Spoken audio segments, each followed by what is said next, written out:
My name is Jake Taylor, and I'm the vocalist for heavy music band In Heart's Wake.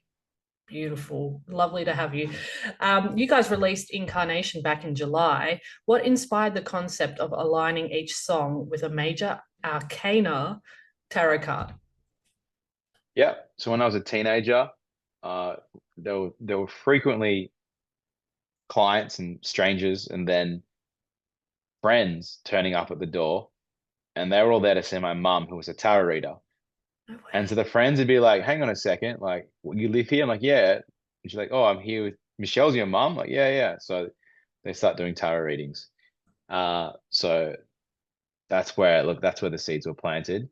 And our Yep. first record, Divination, we based every song on a tarot card. It was an 11-track album. That was just the power number that felt right for the album. Mhm. Then there happened to be 11 left because there's 22 cards in a deck. And 12 years later, it was the right time to return to that original vision and complete it. Yeah, that's awesome. And do you know what I just realized like 5 minutes ago too is that on this album you have the card names reversed, flipped. And I was like, why? Like I didn't make sense. And I'm like, it's because in tarot you can, if the cards are flipped when you put them down, it means different things. So it all Exactly. makes sense. Yeah, yeah, Yeah, yeah, yeah. They call it, well, like the term of the inverse meaning. that's it. Yeah, two That's it. sides of the same coin can be in shadow or light, but really they're both leading you towards ultimately full potential or light. It's just Yeah. about shedding the awareness in a different space. That's it. So does that aligning of what, tarot cards sort of mean or stand for, does that also correlate to the album's meaning? You, the out Does it correlate to the album's meaning? As in, Like shadow and light or like the spirituality, obviously. well, on the second record, Incarnation, every song is flipped upside down because it is very much in the underworld. Every song is, I don't like the word negative or positive, but it's definitely in the shadow, like 100%. You can hear it sonically as well, not just for the obvious reasons of like there's virtually close to no clean singing, therefore less lighter, prettier stuff. Instead, it's much heavier and driving, and it's really sitting in that deep underworld where all the stuff settles. Yeah, interesting. And is tarot something that you guys at all practice in your daily lives or? Not daily. It's something that I have lent on in times of like, which way do I go?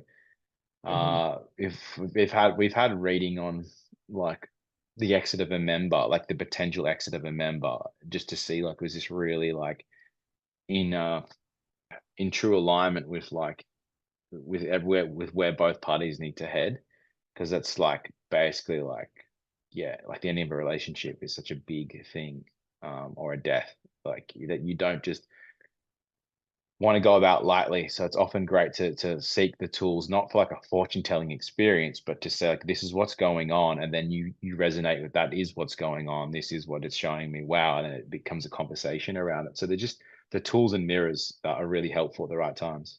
Yeah, definitely. And I often think I actually just bought a tarot card deck for the first time at Christmas for myself. And I think it can really help maybe clarify things in your mind, possibly, and see the path that you're on and, yeah, all the things happening. Very Yeah, interesting. yeah. Yeah. I can't not ask about the band's reaction to being asked to play on Knotfest. How was that for you, all of you guys? Yeah, it's a nice recognition of where we are at as a band. It is an iconic festival, no doubt. I feel a little bit it doesn't feel as, let's say, like as hyper as exciting having already toured with Slipknot in Australia. Meaning like that felt like what I imagine getting, playing Knotfest the first time would feel like, or kind of a thing. So that was really special, getting that kind of acknowledgement and opportunity to open the Slipknot, and there's arenas with Lamb of God as well. So yeah, I feel a little bit like it feels like another Slipknot tour, which is sick. But I feel less like, holy shit, we're playing Knotfest with Yeah. Slipknot. You know what I mean? Yeah, you kind of already had that in a sense. Yeah, yeah. So Yeah. it's just, yeah, it's great to be part of it.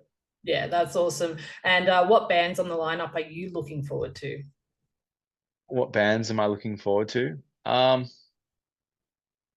Look at that, like other than Slipknot, which is the obvious one, Mhm. it's great to see the crowd sing along to A Day to Remember. I think there's a unifying kind of thing that they create, which would be great to see.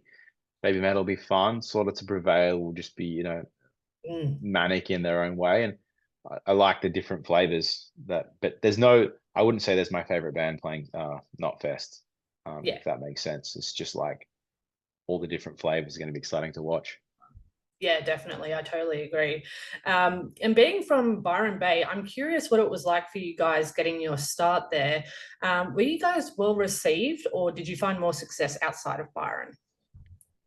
Yeah, I reckon proving yourself in Byron was about going to other places and then bringing what you've learnt back, because look, Byron Bay was just like basically most shows other than the that if you got a big support, playing for with bands like Terror and Every Time I Die, there were locals that got those spots, but it wasn't something that we had at the time. So it was just we'd play the local shows when it was just local bands, and it was like being at a battle of the bands or in a garage with all your friends, kind of a thing. And that was where you did practice and get better at what you do, but it's just for fun. Yeah. Going to the cities, I think they get more sport for shows. Then there's a sense of like, okay, we got to like step up here, and you take that back and you use Byron, also as an incubator. But really, we honed our craft from driving a lot. Just Brisbane was our city, but then we'd start going to Sydney more regularly, and then we'd obviously move one on and move to Melbourne. But really, Sydney and Brisbane, we would just go nuts. Yeah, yeah, definitely. Um, and you guys got to record Incarnation in the US. How was that experience for you guys, and how long did that take? We usually put aside 6 weeks. Yeah, Sometimes if we can get a seventh, we will. Beyond that, you start to go insane. But we do that because we don't want to be like rushing anything, and we want time to before we start recording to see if we can write anything at the start that's new that might supersede something that we've already brought in. So look, we've been there five times now, I believe, or four times. Excuse me, four times, and we've spent each time, yeah, about a month and a half. So look, that adds up to at least 6 months now, and we've got to know that area of the world pretty well in Michigan. And there's bands there that have like hosted us each time, and we've rented their cars, they've lent us their like instruments, and so every time we go back, it feels like we're seeing family members, and that's been really special. yeah, And we feel like very at home there. yeah. Oh, that's awesome. That's so good that other bands there have sort of offered to take you in when you need it. And Oh yeah, my God, so much, so yeah. much. They put us on shows, playing the pubs. Like, do you Wow. need somewhere to stay? We'll take you out, take you to dinner, we'll pay for your dinner. And they we won't play from places of wealth or anything like that. Michigan's just very like they're just very appreciative, kind of wholesome, like hobbit like people Yeah. that like really endure the storm. That's the difference. Yeah. They get harsh winters and they know how to survive. Yeah. I was going to say, were you there when it was really cold? Or Yep. Yeah, gosh, yeah, yeah. Yeah, we lived wow. through blizzards and all kinds of things. It's been, yeah. It's insane. If you weren't in the band, what do you think you'd be doing? I wasn't in the band. I think I'd be doing what I already do outside of the band, and that's like I practice and help like facilitate doing survival skills, shelter, water, fire, food. Ah, Not in a military sense, but more in a connecting with nature, coming back to yourself sense, like in a really like yeah, less tactical, let's mhm. say, less mind orientated and more like in a state of being. That's the best way because tracking and just awareness, it brings out your awareness. So That's that's what good. I kind of do on the side, and I yeah like to yeah make make items and clothing and cutlery, like camp cutlery, and like little pieces that sort of enhance that experience. That's kind of what I do on the side. That's really cool and really unique. And I think something that is kind of expected from you grew up in Byron, didn't you? Yeah, yeah, Yeah. yeah. Well, I actually, yeah, from one to seven, I was actually down in north of Sydney in the wild places, like in the beaches where there's national parks, so not in the city, and then moved to Byron Bay at 7 years old in the hills. So I've always been like on the edge of just wild places. Yeah. Yep. Yeah, no, that's so awesome. And what bands have caught your attention lately? What bands have caught my attention lately? Paleface Swiss, we brought them over. Uh, they're just like a lot of energy and a lot of Mm. like of the now that seems very current now. That quick, fast, heavy, kind of like youthful rage. They've stood out to me at the moment. Era have released a great record. Um, yeah, I can't speak to many more new bands because I feel a little out of touch with actually being on the touring circuit and or festival circuit and crossing. Like that's a cool band. Yep. But there's plenty of old timer like Stick to Your Guns releasing epic new music, and there's lots of good stuff coming out from the heavyweights. Yeah, definitely. And is there any music that you listen to in your downtime that might be surprising given the music you make? Yeah, I what do I listen to? Well, it's maybe not surprising, but High Lung are awesome. High Lung Okay. and Wardruna, they're from Well, like I know the Mildred. Yeah. Scandinavian. Yeah, Yeah. yeah. So and High Lung are awesome. Heilung. But that like you can almost hear tones of metal, like influence of metal is influenced by the primal stuff that they're playing of their culture, at least Yeah. from that region. So they're really awesome. But that's probably not that surprising. A lot of like composer kind of stuff's great to work to. Yeah. Scores for movies is fantastic, and then a lot of hip hop and rap, which often influences a lot of like rhythms and lyrics I listen to. Do you guys get wild on tour or do you guys tend to focus and relax and recover? Uh, Neither. Oh, neither. Yeah. Like, because getting wild implies like, yeah, like, I think the only getting wild we do on tour is like if we can get to a wild place and go for like a big team swim or a lunch, something like that, Yeah. but not partying because we know that there's a big show the next day. As a result, we're not recovering and relaxing. We're working pretty like, we really want to put on the best show, and that's why we're there. So, but we're there to do things that rejuvenate us in a sense energetically, which I feel is the fun and games wherever we can. Yeah, yeah, no, that's a nice perspective, and yeah, good to hear that you take care of yourselves, but also have a bit of fun. Totally. We just don't, or at least me, I just don't have fun if I step into that zone. I actually have less fun Yeah, because then like the next day just sucks. And then I'm like, wait, so, yeah, once upon a time things were different, but now I'm like, that to me is the real fun is having barbecues and playing frisbee and different games with different bands and then going for a swim, having yeah, dinner. definitely. Yeah. Yeah, no, I can so relate. It takes me about 3 days to recover if I've had a drinking session for one day, one night. So, Yeah. you have, of course, toured around the world, but is there something special about playing to an Aussie audience? Totally. Yes. Yes. Australia's home, and Australia gets it gets the wild places, it gets the fun, it gets the humor. And I really believe it gets the heavy music, like unlike no other. There's a relatability there that you nowhere else. Yeah, Yeah, the heavy artists that we have, I have to say, are like amazing. They definitely stand out. Do you have a favorite tarot card? I think the magician potentially, maybe, and I just like how the magician can basically the one hand with the heavens and one to the earth below, and like being a conductor of and transfer of energy and a communicator of both, and being able to Yeah, transform things into manifestation is quite a cool thing, being a foot in each world. yeah, I'd agree with that. That's a good one. Um, Across your albums lyrically, you've delved into topics such as the environmental state of the world, spirituality, and some social issues. Do you think these topics are important to you because of how you grew up and what you grew up around? Definitely, without a Yeah, doubt.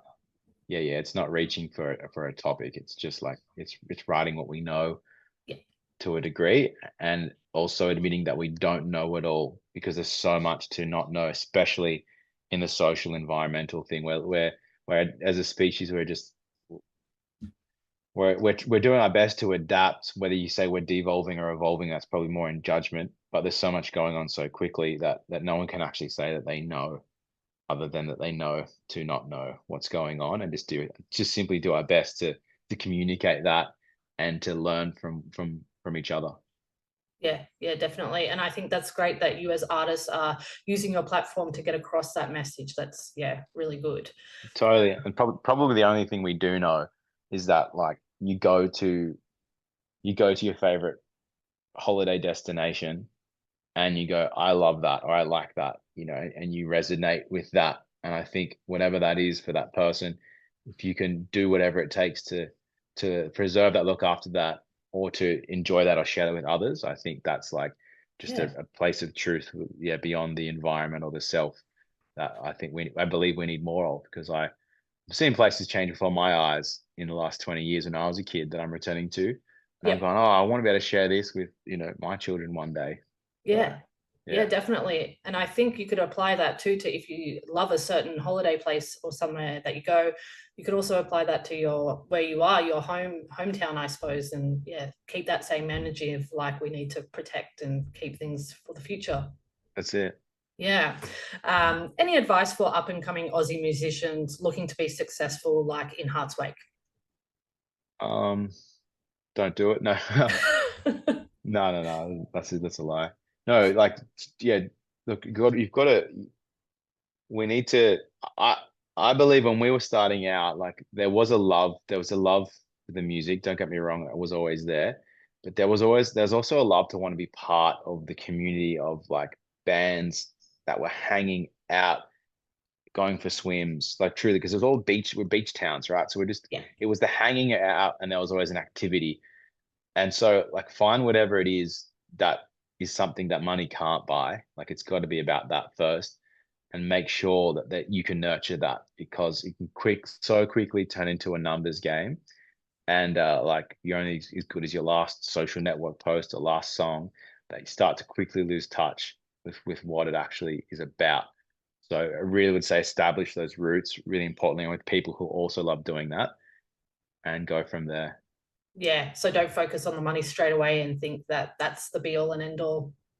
Yeah, it's a great motivator to bring energy in, to use that. But yeah, again, it's got to be around the music and around the people first, and Yeah. then it's about preserving and nurturing that. Yeah. Good advice. What is your favorite track off any of your albums to play live?